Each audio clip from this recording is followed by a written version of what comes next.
दोस्तों एक गुलाम था।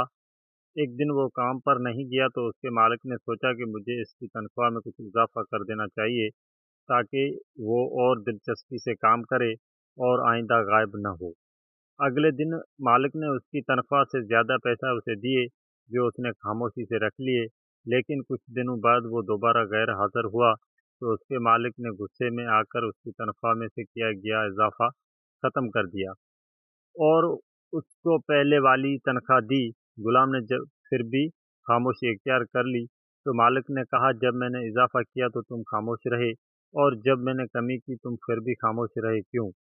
तब गुलाम ने बहुत ही खूबसूरत जवाब दिया, जब मैं पहले दिन गैर हाजिर था तो उसकी वजह बच्चे की पैदाइश थी और आपकी तरफ से तनख्वाह में इजाफे को मैंने उसका रिज़्क समझा जो कि अपने साथ लेकर आया।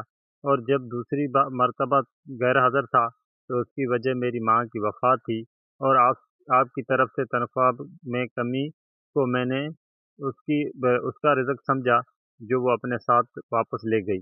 फिर मैं इस रिज़्क के लिए क्यों परेशान हूँ जिसका ज़िम्मा खुद खुदा ताला ने उठाया हुआ है। तो दोस्तों, रोज़ी का बंदोबस्त अल्लाह करते हैं, उसके लिए परेशान ना हुआ करें। अगर आपको मेरा ये मैसेज पसंद आया हो तो बराए मेहरबानी मेरे चैनल को सब्सक्राइब ज़रूर करें।